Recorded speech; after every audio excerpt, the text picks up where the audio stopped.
So, my friend Chris Burr, who I met while I was studying in Senegal, recently posted a plea on Facebook to bring attention to the Ebola epidemic sweeping through West Africa right now. Though neither he nor I are big on the whole posting a video on Facebook thing, we've decided to momentarily give that up in a desperate attempt to make visible what is happening over there. As Chris pointed out, the World Health Organization expects the number of deaths in West Africa due to the virus to reach well above 20,000 in the next 9 months.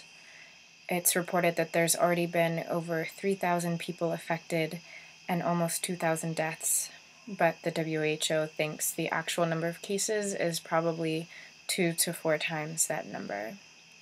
And they expect it will take at least another $500 million to be able to contain the outbreak. But without that money and the necessary supplies, more and more people in West Africa, especially healthcare workers, are becoming affected at a rapidly increasing rate, with 40% of total cases appearing in just the last 3 weeks.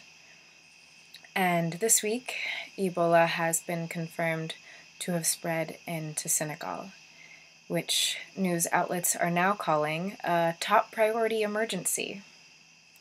Why just now? Because of this map.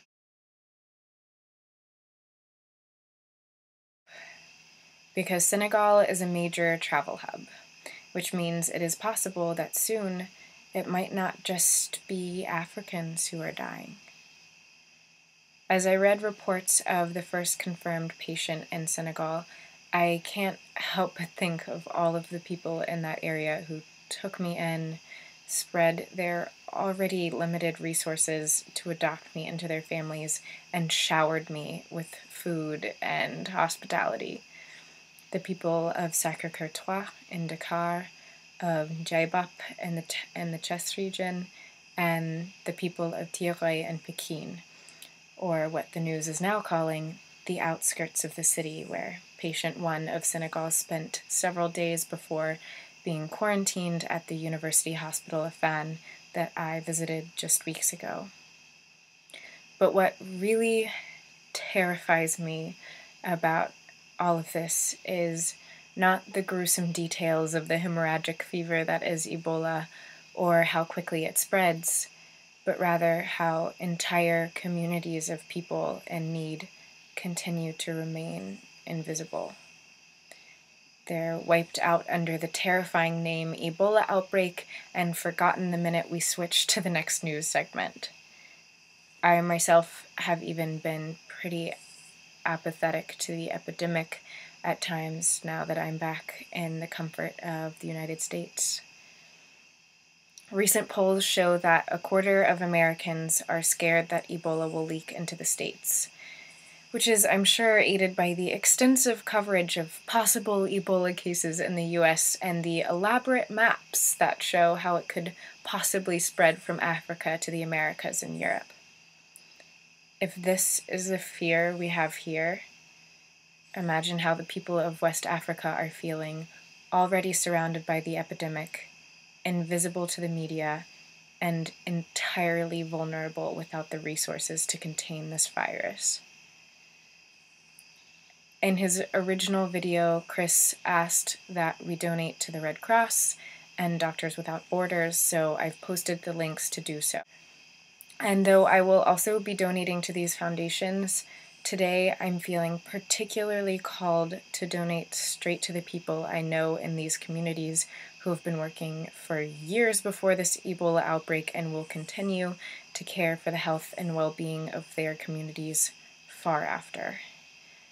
So I'm also posting a link to a donation campaign that I made to send money straight to my friends in Senegal at the Cabinet Médical Yamesiste Clinic in Tiré.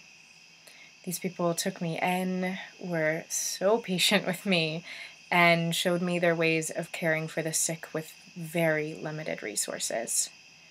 So the money that we donate will go towards them buying basic medical supplies like bandages, medications, clean utensils, protective gear, and monitors. They've been wanting the supplies for a while, but haven't had the money to purchase it. I'll also share some of this money with my friend Mohammed, a fellow student of the first infected patient in Senegal over at the University of Dakar. He wrote me just a few days ago, plainly asking if I have any American friends who can help him provide medical supplies, specifically mosquito nets for his people in his community in Pekin, so that they can all sleep safe of malaria through this rainy season that's starting now and hopefully many more seasons to come. Here you can see some photos I took of the head nurse, Fatou Badji, and other staff at the Cabinet Médical et Assisté clinic. This is the extent of their medical supplies. And these are some of the people living in the neighborhood that they care for. You can also see my friend Mohammed and I working in his community in Pekin. So please, please donate whatever you can.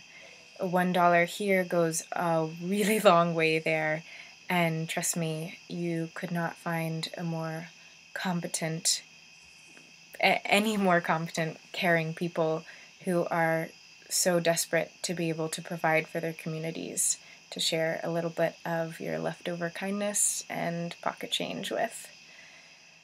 In time, I'm sure I'll be able to return to you some photos of what my friends are able to do with the donations that we provide. And if you would, please share this message with friends who have something to give and help me protect the very people who were so astoundingly gracious to me this summer. Thank you.